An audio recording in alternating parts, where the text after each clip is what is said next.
Welcome to our channel. Today we how to subscribe to Pipedream for event-driven workflows easy tutorial step-by-step clearly. In the top right corner, locate the Sign Up button and click on it. You will be prompted to create an account. Enter your email address and choose a strong password. After filling out the necessary information, click on the Create Account button.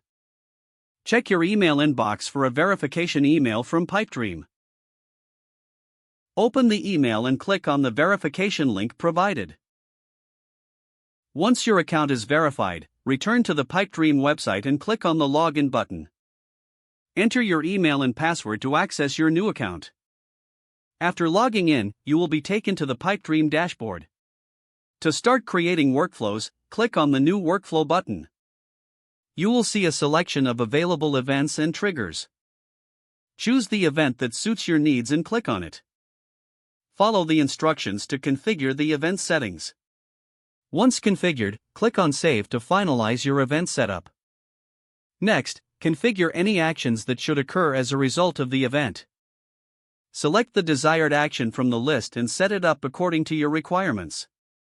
After completing both the event and action setups, click on the Deploy button. Your workflow is now created, and you will receive notifications based on your specified events. To review or modify your workflows, return to the dashboard at any time. If the page does not load, refresh the browser or try again in a private or incognito window.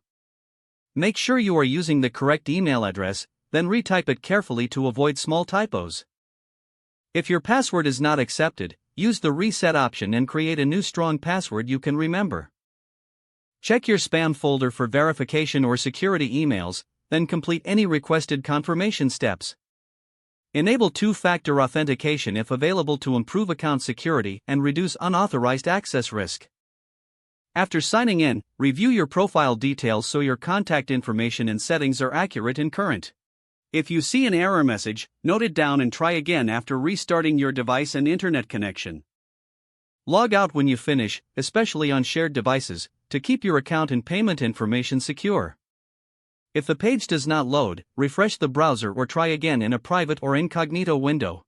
Don't forget to like this video and subscribe to our channel for more step-by-step tech guides.